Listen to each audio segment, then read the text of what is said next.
Welcome to Coffee and Conversation. My name is Honorine, and today I'm with Ileana Olmos, who is pursuing a PhD in art history. Ileana, welcome, and thank you for being with me today. Thank you for having me. It's a pleasure to be here. Let's start with a little introduction. Well, I am pursuing an art history PhD, and my track is visual culture of the Americas. My background, I studied historic preservation through University of Florida. That is one of my masters, and my second master's is in conservation in archaeological findings, and that was through the University of College London. And actually, I did that in Qatar in the Middle East. Wow, you've traveled. Was it online or you were in Qatar? Yes, I was in Qatar for 2 years. Wow. Why did you decide to pursue your master in Qatar and not, I don't know? Yeah, well, it is kind of interesting because it started as I was in 2011. I was in Israel and I was there for 6 months with the the IAA, which is the Israel Antiquities Authority. So I was there for a professional conservation course in material culture, and I was there for 6 months. And I actually wanted to continue with that experience with that material culture of that region. And then the next year, I came across this opportunity with to study with UCL in Qatar. So that's how I started. Wow. And how did you like that experience? I loved it. What did Yeah. you love about it? Well, the culture. In when I say Qatar, many people think it is such a different culture, and probably would not find commonalities. But actually, we have also, besides Qatari people, we have people from all over the world. It was an international kind of like vibe, and all these languages, all these cultures in one place was not to like. Wow. Okay. And so why are you so passionate about conservation, archaeological findings? Because I think that when we understand where we come from, our history, we can understand the future. And through material culture, like objects and things that you find of ancestors of all parts of the world, we can we can not only revise history but understand truly uh, uh, our background. Did you leave Panama and then go to America, or what was your journey leaving Panama, and why did you decide to leave Panama? Well, I don't think I've ever left Panama because I'm still, I feel like Panamanian every single day. But I physically left Panama because I was looking for careers that maybe were not represented in the region, or at least not in Panama. And I knew that I like architecture. I knew that I like art and art history and archaeology, all those things, but I didn't know where to find something with those characteristics, and I was not finding them at the time there. So, and I came here not even thinking that all these things were gonna happen. You know that happens to a lot of people that come from other countries, that we come here, we have to start from scratch. Yes. So I basically did a number of years in through architecture school, which was a great foundation through the University of Panama, or Universidad de Panama. And when I came here, I also have this itch for exploring like my artistic side. So I went into fine arts, painting and drawing. That was my undergrad here, and it was in Jacksonville, Florida. Fine arts. It's your journey is very interesting. So you did fine arts, and Yeah. then you did archaeology, and now you're doing art history. Yes, but everything is connected. You must have a very unique profile in the department. Um, I think that maybe, yeah, it's better. Well, unique or weird, I don't know, but I think is yes, I see everything it is as unique and at your advantage, because you have all this foundation in archaeology and architecture, which it's kind of like it gives you new eyes to see arts history because you see it from a different perspective through your different background. Absolutely. So tell me more about your research. Are you conducting interviews? Are you looking at arts? Yes, because I'm at the very like first stages of the research. I'm actually trying to finish my prospectus, which is like the proposal what I really want to talk about.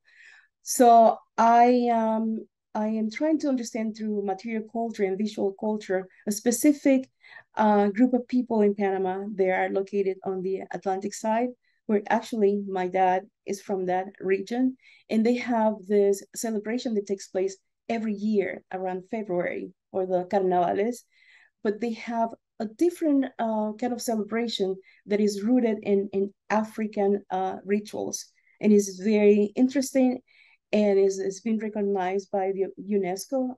It was not long ago.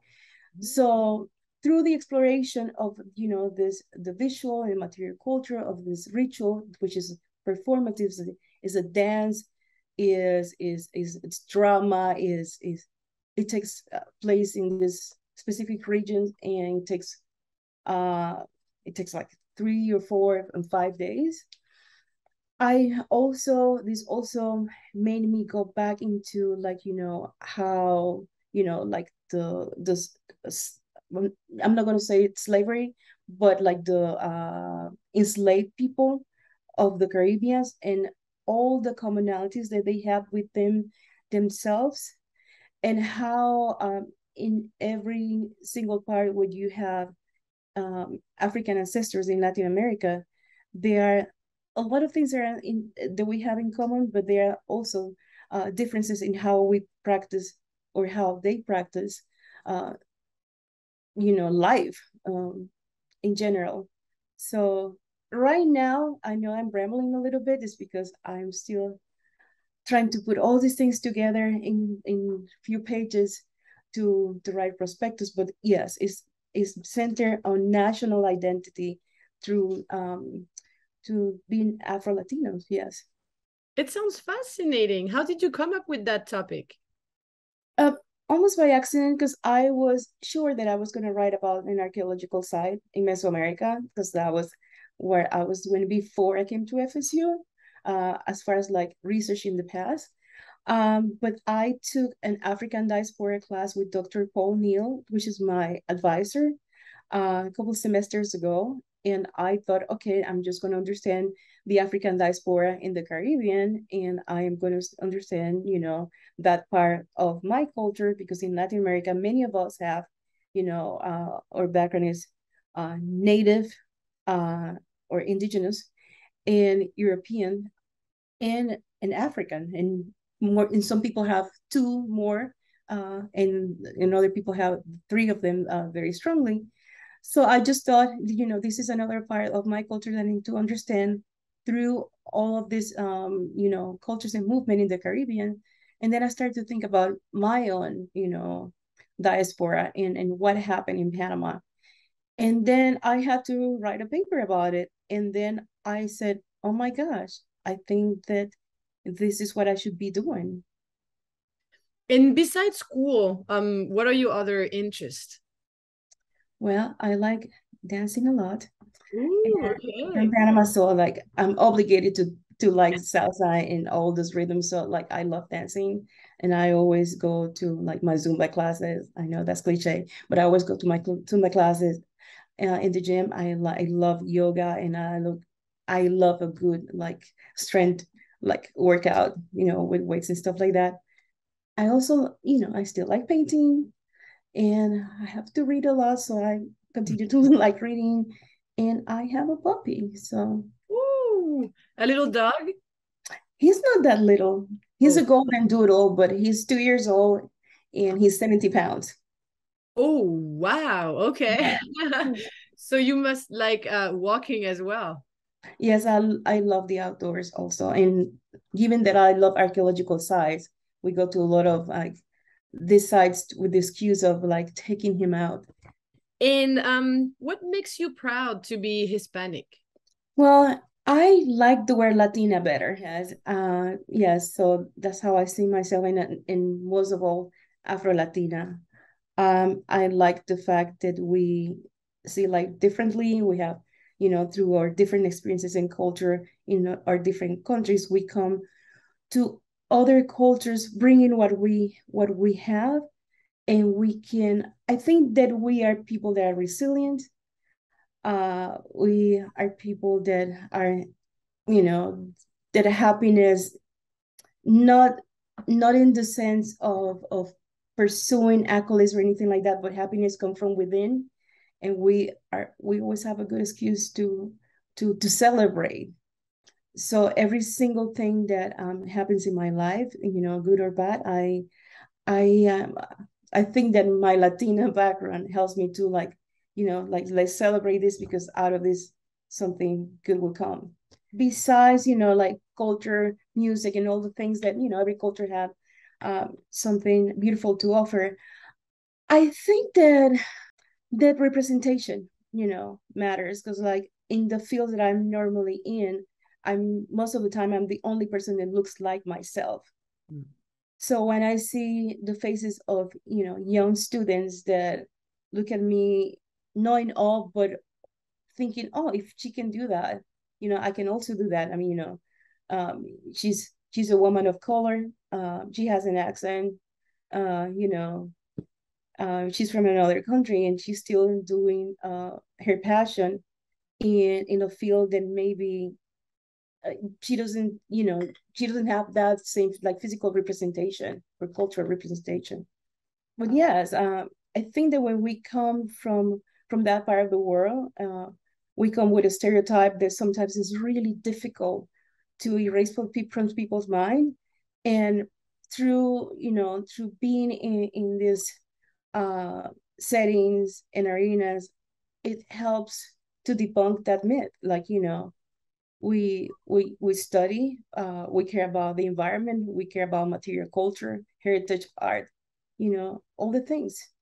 How do you see yourself in 5 years from today? That is a very tricky question.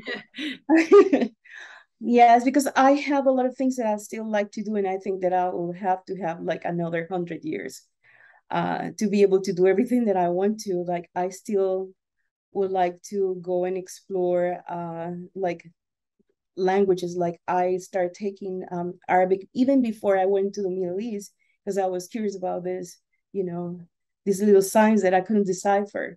And I took a course, and I thought I did pretty good, but I still, I would like to know more, to be able to, communicate with other people around the world. 5 years, I hope I'm done with a PhD in 5 years. And I would like to work with communities that do not understand their culture, and through cultural material, have a program where they can see themselves and feel, proud about who they are. All right. Well, thank you so much for your time. It was great to know more about you and about your journey and everything that you studied. Thank you. It was great being here with you and sharing a little bit. Until next time.